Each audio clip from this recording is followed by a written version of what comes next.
How to Train Your Murs. Written by JUBE514 and SalParadiseLost. Read to you by Evie is Evil. Chapter 6. Chapter 6 is written by SalParadiseLost. Reader's note, I am still recovering a little bit from being sick last week. I'm for the most part good, but my voice may still sound a little bit nasally. Alright, now on to the fic. Their first order of business was to pretend Tim had died. It was easier than Clark would have liked at first. The day after Tim was scheduled to meet with Bruce, they had both said Tim had been rejected. Clark told them about Bruce's initial rejection of the pup, and about how the Mur picked him up, put him down, and then returned to his own pups. He just left out the part where Bruce came back. It was easy for everyone to make conclusions about what would have happened next if Bruce didn't come back. Tim had been so sickly and frail. He had even been struggling to breathe. No one was surprised, and if they were, it was that it hadn't come sooner. No one asked questions. No one wanted to see the body of the baby. No one wanted any more details about Tim's tragic end. Tim died quietly for most of the aquarium. Things resumed normal, and their aquarium team went back to their shifts. Clark was still tasked with Mur care, and Diana still overheaded everything. They didn't mention the slight increase in food given to Bruce on a daily basis, or the extra special care they took with Bruce when moving him from tank to tank. All in all, though, their plan of pretend Tim is dead was going swimmingly, and the pup was staying nestled up in his dad's pouch.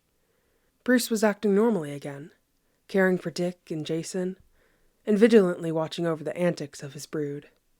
He was just as grumbly towards aquarium guests, more often than not staying in the back of the tank where he was only partially viewed. Dick and Jason were both more willing to come to the glass, though, and the guests loved seeing the cute pups. Their plan seemed like it could work, until Clark saw a tiny infant Mur curled up in the kelp bed where Bruce rested for the night. It was after hours, and the exhibits had all closed hours ago. Clark was assigned the overnight shift, and his job was to be there in case any emergency events happened. He was the only one at the aquarium other than Jerry, the security guard. It was just a stroke of luck that he was the only one here to witness Tim. He froze, his blood turning to ice as he stared at the Mur he was hoping not to see for months. All the Murs were resting at the bottom of their tank, eyes closed and gills flickering. Dick was practically in a knot, tied up with his own long eel tail. Bruce was curled protectively around him and the infant pup. Jason wasn't lying with his family, but there were areas of the tank that Clark couldn't see. Anyways, he was much too focused on the infant pup to be worried about his older brother. His heart dropped as he tried to fight back the thought that Bruce had rejected the pup again. He kept reminding himself that Bruce had never rejected the pup in the first place. Yes, he had left, but then he came right back and retrieved the baby he had momentarily left behind. Tim was not abandoned, just left on his own for a little bit. Clark's eyes scoured the small pup as he slept semi-peacefully between Bruce and Dick. The boy still looked painfully too young, but his overall condition seemed to have improved. His dorsal spines were still skeletal, but the fins at his hip were beginning to grow in. His caudal fin might also be bigger, though Clark couldn't tell for certain at this angle. His breathing was even, and he no longer heaved at the air like he was fighting for every breath. Definitely an improvement, but not nearly old enough for him to be out of the pouch. Dick had looked so much older when he started showing himself to the world. Even older than Jason looked. Suddenly, it struck him. Dick had looked older than Jason. Jason was still disappearing from time to time. Now that Clark was racking his brain, he couldn't remember a time when he had seen Jason and Tim together at the same time. Inside the tank, Bruce yawned and stretched his arms. He looked like a cat, especially when he settled, eyes only half open, and instantly curled himself closer to Tim. With another, smaller yawn, he looked over the pup and began grooming, wiping away invisible spots of dirt from the boy and licking him wherever he saw fit. Tim's small face scrunched up with displeasure, and he squeaked his thoughts, but was unable to fully fight off the larger murr. It was cute, but it didn't do anything to settle the storm in Clark's mind. Jason wasn't fully weaned. Dick had been older than Jason when he started consistently showing himself. Tim was outside the pouch because Bruce only had room for one. He should have known earlier. The signs were all there. Bruce had even gone back to the pool after meeting Tim, in order to drop Jason off with Dick. Bruce yawned again, shifting and floating up into the water. He went to lay on his other side, pulling his body between Clark and his pups. Clark's vision of them got blocked, and he stood there, staring at Bruce's pale back and huge black tail fin. He watched as Bruce's breathing evened into sleep, and peace settled back into the aquarium. "Diana!" Clark said, catching the woman immediately when she walked in for the morning rounds. "Clark!" she yelped, her hand going to her chest. "Jeez, you scared the heaven out of me. Why are you still here? Weren't you supposed to—" "There's no time," he said, grabbing her arm and dragging her towards the supply closet. Clark, what are you—" He shoved them both into the closet and shut the door. She growled, hands folding across her chest and glaring him down. "What is the meaning of this? I have baby otters to attend to." "I put the baby otters on Arthur's schedule because we have bigger problems to pay attention to." Her eyebrow suspiciously went up. "What kind of bigger problems?" He gulped in a breath of air, awkwardly trying to position his huge shoulders into the narrow space. "Jason isn't fully weaned." Her head tilt in confusion. "Jason isn't fully—" She repeated the word, drawing out the sentence until it suddenly hit her. Her eyes popped open with the same realization that Clark had come to. "Jason isn't fully weaned?" Clark nodded frantically, his glasses bouncing on his face. "His disappearing acts, his hiding, it was never hiding. He was having pouch time. Bruce was still pouching him when we introduced him to Tim. That's why he initially turned Tim away. His pouch was already full." "Shit!" Diana cursed darkly, her hand on her chin. "Shit, he even looks younger than when Dick began to show himself." "That's what I thought." "Fuck!" She rubbed her temples. "That's a problem. The minute that Luther sees Tim, he's going to know we lied. God forbid he actually sees Bruce pouching a kid or swapping them out." "I know," Clark mumbled, shifting and accidentally bumping into a mop. He barely kept it from tipping over. "What do we do?" "I don't know," Diana admitted, shaking her head. "We could separate Bruce from Jason?" Clark offered, even though he immediately hated the thought. Diana instantly grimaced and shook her head. "No, I won't do that again. We should never have done it with Dick, and I won't let it happen to him and Jason. He's been through enough, and we can't break the small bit of trust he's barely letting us have." "Then what?" She hummed, tapping her face with a finger. "We separate us," she said finally. "Luther's on a business trip until the end of the week, so we don't have to worry about him for a bit. Hal is usually busy in the other wing anyways, so I don't think we'll have to give him much distraction. I'll assign Arthur to the baby otters. That should keep him busy and away from the Murs for a little bit." "But then what?" Clark questioned. "Luther will come back. Hal and Arthur will eventually notice that they aren't getting any shifts with the Murs. We can't keep Tim hidden forever." "We don't need to keep him hidden forever," Diana insisted. "We just need to keep the other trainers away until Jason is fully weaned and Tim can stay pouched full time. And that should buy us lots of time to figure out how to shut the industry down." Clark crossed his arms. "You're saying lots of time, but that's really not much time to take down a couple of million-dollar corporations." "Yes, but we have a secret weapon." "We do?" "Yes, we have—" Suddenly, the door to the closet opened, and Arthur stood in the doorway, blinking in surprise. His eyes bounced between Clark and Diana, his mouth pursing into a surprised little O. And then he grinned like a shark. "Sorry about bothering you. I just need a mop, and then you two can go back to..." He made a little kissy motion, and Diana strode forward, shoving the mop into his chest. "We were just having a discussion. Get your head out of the gutter."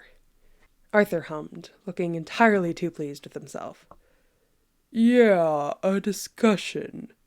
A normal discussion that definitely isn't making the Boy Scout blush up and fog his glasses." Diana glared, and not very subtly flicked her eyes at Clark, silently motioning for him to get out of the closet. Clark's stomach twisted, and he scrambled out, his limbs suddenly feeling too long and unwieldy. He nearly slipped, and Arthur giggled. "Arthur!" Diana barked, and his back straightened to attention. "Please take the bathroom cleaning duty for the Caribbean Seas section. Tracy is out sick this week, and we need someone to fill in. You're a perfect fit." "But Diana cut him off with one look, and he hung his head, his fate sealed. "Yes, Diana." "Thank you," she said simply, gracefully gliding away from the both of them without another word. "Damn," Arthur whispered, and honestly, Clark couldn't agree more. The rest of the day was luckily uneventful, and Clark waited for everyone to leave. Hal and Arthur headed out together, inviting Clark for drinks, which he had to regretfully decline. Ever since Bruce revealed himself to be pouching Tim, Clark had pretty much taken over all the duties for the Mer exhibit. Diana helped where she could, but she had an entire aquarium to run. Clark could do it on his own too. It just took him a couple hours over his usual shift end, which was fine. It was only temporary until Jason was fully weaned, and it gave Clark the rare opportunity to see the Mers at their most relaxed. Clark was sitting in the shallow water of the small beach area, a little smile on his face as he watched Bruce trying to corral his oldest into sitting still. It was frankly an impossible task, but Bruce was trying, at least. Bruce and his brood were sitting only a couple of feet deeper, where they could relax with their tails in the water and their heads above it. Bruce's fins were half flared out in pure exasperation, and a small Jason rested in his arms, head curled into the crook of his father's shoulder. He was making annoyed hissing sounds, probably on the account of being popped out of the pouch while he was still asleep. Jason was definitely much bigger than he had been when Clark had first seen him. His fins were more well-developed, and they looked less spindly and more sturdy. Similarly, his tail was growing thicker, packing on all the muscle he would need for swimming full-time. The shape of his human torso was visibly older, and he was losing his baby fat. It was a stark contrast to the baby merling that Dick had curled up in the coils of his tail. It was rare to see Tim, and it was even rarer to see both Jason and Tim out of the pouch at the same time. Dick had made a musical chirp at Bruce, which Bruce grumbled at. He barked a series of low-pitched warbles, and then moved Jason from his arms back into his pouch. Dick watched the motion before tilting his head and trying to copy the action with Tim. It was cute, in a strange, definitely not human way, to watch Dick struggle with putting Tim into his obviously not large enough pouch. When Bruce pouched a kid, the pup seemingly disappeared, swallowed into him and completely hidden from sight. Clark had tried to find the pups too. He had stared at Bruce for hours, trying to figure out some sign he could use to know when Bruce was pouching, or at the least know which pup he was pouching. Jason was so much bigger than Tim. There should be a way to tell them apart when Bruce was carrying, and yet he took them both seamlessly and invisibly. Dick's pouch wasn't that.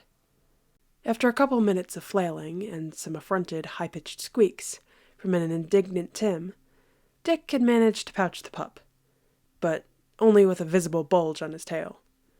Clark didn't know whether it was because Dick simply didn't know how to properly hold a pup, or if it was because Dick's pouch really was that much smaller. Despite his clear lack of experience, in the extremely obvious watermelon-sized lump in his tail, he proudly showed his father his achievement with a happy little trill. Clark had to choke down a laugh at Bruce's deadpan, 100% done expression. Bruce huffed, sound lacking any aggression, and took Jason out of his pouch to apparently show Dick how to do it again. Both Jason and Tim squawked at getting taken out, and the water's surface was filled with the unhappy barks of manhandled pups as they got used as practice again. Just like in all his lessons, Dick lost interest quickly. It was by about the 5th attempt at pouching where Clark noticed the boy's attention begin to wander. He had managed to get Tim pouched again, only somewhat more successfully. Instead of looking like he shoved a melon into his tail, it only looked like he had a small baby bump. It was definitely noticeable, but something that Clark had to search to see. If he didn't know Dick well, and knew what his tail was supposed to look like, he would have probably just assumed Dick was a bit of an overeater, which wasn't completely untrue. Dick, with his huge blue eyes and his charming smile, was a little con artist when it came to snacks. Bruce was obviously trying to catch Dick's attention again, but it was hopeless. Dick had already turned tail and was making his way over to Clark to see what the human could entertain him with. Dick, despite being hundreds of pounds now, with an absolutely massive tail that was pure muscle, had never been trained to not be a lapdog. Clark admittedly might have encouraged it too, because he had never once shoved Dick off of him, and had always welcomed the kid with open arms. Because how could he have done anything different? When Dick was younger, he had been 100 pounds and barely longer than an arm. When he had curled himself up along all the limbs of Clark's body, he had been manageable and didn't pose a threat. But now, Dick truly was a massive, monstrous predator. A predator that seemed more than happy to wrap his entire 8-foot-long tail around any part of Clark he could get a hold of. Clark fought that insanely human instinct that told him he was in danger, as Dick coiled him up within his tail. All at once, there was a tail around his torso, around his waist, around his left leg. Dick's muscles were tense as they clung on. Not painful, but an unintentional reminder that he could definitely kill Clark with a single squeeze. Instead of trying to kill him, though, Dick cooed his Clark sound and nosed his face toward Clark's pockets in search of snacks.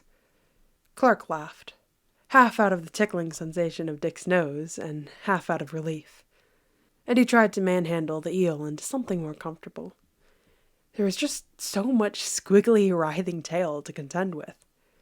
"There's no snacks in there, Dickie," he said with an exasperated chuckle, as he managed to dislodge the length of the tail around his leg, only to have Dick immediately wrap himself around Clark's waist. It was marginally more comfortable, and Clark gave up when it became clear Dick wasn't willing to fully untangle himself. He seemed happy enough, meticulously going through all of Clark's pockets, curiously pulling out everything that was in them. He had found a quarter and was turning it over in his hands, feeling the grooves along its edge. Clark barely managed to catch it before Dick took an experimental bite. "No, that's not food, that's metal," Dick whined, trying to give him his largest, sparkliest set of puppy eyes, and staring up at the quarter like it could potentially be the world's most delicious treat. Clark glared and tossed the coin.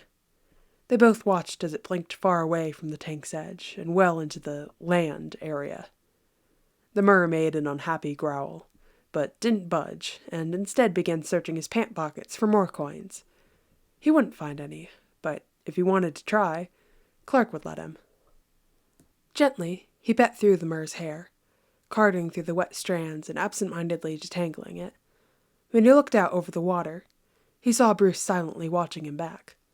It wasn't an aggressive gaze, just like he was thinking, considering maybe. So human that Clark could almost read intelligent thought behind those eyes. Bruce eventually broke the gaze, though, and turned his attention onto an unpouched Jason, so he could groom the grumpy pup. Jason, very thoroughly annoyed at being woken up, used like a prop, and then groomed by his extremely attentive dad, looked more like a pincushion than a pup with all his lionfish spines arched up and spitting like a kitten. It was adorably domestic of Bruce, and a far cry from the absolute hellbeast that screeched at Clark to give him back his baby only a week ago. Clark settled, briefly considering maybe napping here with Dick curled up on top of him, when suddenly the doors to the back area screeched to life. Dick's tail tightened. Bruce lashed his tail to completely circle around Jason. Clark sat up, instinctively holding Dick's head to his chest, protectively clutching him close. The room descends into a flurry of madness, as a team of probably a dozen men haul a box into their mirror's area. The box screeches as they do so, and Clark could hear the pounding of a tail slamming against metal walls. It was familiar. Heartbreakingly and terribly familiar. "Get her into one of the isolation tanks," said Luther, stepping into the aquarium floor with measured, even paces. He prowled into the room like a predatory cat, and surveyed everything like it was his territory. His eyes caught on Clark, and he had a second where he looked surprised, before his face smoothed back into controlled blankness. "Kent," he said, looking down his nose at the myrrh curled up on top of his lap. Dick flinched as the man's stare settled on him, and he pressed as close to Clark as he could. Clark could feel the pinprick of Dick's claws tighten into his shirt, and the rapid, frightened pace of Dick's heart beating against his chest. Dick gave an anxious warble, and Clark hugged him tighter. Behind them, Bruce snarled, low and full of warning. "I wasn't aware that you would be here." Luther turned his gaze onto him, and Clark felt like a mouse being caught in the pounce of a cat. I'm just staying late to train them some more," he stuttered out, rubbing up and down Dick's spine. "I'm developing that show you asked me to, and we need the extra time." Luther was silent, and his eyes were unwavering. Dick cooed into Clark's neck, squirming and tightening his tail. Behind Luther, the box continued to scream. Water splashed onto the ground, and a distinctly myrrh-sounding cry, welling angrily into the air. "What's that one's name?" he asked. Clark winced, but didn't dare let go of the boy trembling in his arms. "Dick, sir, he's the oldest of our pups." The new myrrh screeched, and suddenly the men's voices were yelling, trying to get the creature into one of the small isotanks. Luther hummed, and his eyes picked apart Dick's body. Dick fully tucked his face into Clark, hiding as much as he could from the man. "He's getting a bit round around the middle there," said Luther, finally, his eyes glaring at the small baby bump in Dick's tail. He didn't know that there was a pup inside there, too big to fit seamlessly with Dick's pouch. "See to it that his meals are cut in half. I'm not going to be made fun of for being the aquarium with a potchy pup." Clark was forced to swallow down the protests that instantly rose up inside him. All of their myrrhs had diets specifically and carefully designed for their body weight. Arthur spent hours each week weighing them, tracking their growth charts and making sure they got the perfect amount of nutrition. Dick and Jason were both still growing children, and they needed ample access to food. Cutting Dick's meals in half would starve him. It would steal the youthful fat around his cheeks, and the thin coat of blubber in his tail, which was essential for his insulation and buoyancy. It wasn't something that should just be done lightly, and yet here Luther was, telling Clark that Dick should starve. And he would make sure it happened too. He would silently operate from behind the myrrh team to make sure that Dick didn't receive more than half his official portion. Which was fine. Clark and the rest of the myrrh team had gotten pretty good with sneaking the puppies some unofficial snacks, and he could work with Arthur to make sure Dick was still getting all the calories he needed from some less than normal methods. "Of course, Mr. Luther," Clark mumbled, gingerly petting through Dick's hair and trying to calm the pup down the best he could. There was a huge splash, and the scream of the iso tank as the team of the men sealed it shut. The myrrh inside of it snarled and pounded against the top, just like Bruce had done when he had been forced in there. Dick flinched in his arms at the sound, cranial fins going flat to try and block it out. Clark risked a glance towards Bruce. The large, dark mer was looking towards the tank with a stony expression on his face. His fins were flaring. His muscles were tense. He was guarding Jason and keeping a watchful eye on Dick. If Dick needed him, he would be able to rush over and protect him in a flash. But for now, he stayed back with a curious Jason, peeking out over his tail. Jason's bright red cranial fins bobbed, and his spines were still all sticking up with his nervousness. "Good," Luther purred, and he looked back at the freshly occupied tank. "Tomorrow, I would like you to begin converting the old dolphin-back area to something more long-term for our new resident." Clark's eyes wandered towards the isotank. "But that tank, it's really not large enough for MERS. We closed it down because it wasn't big enough for dolphins, and MERS are even bigger.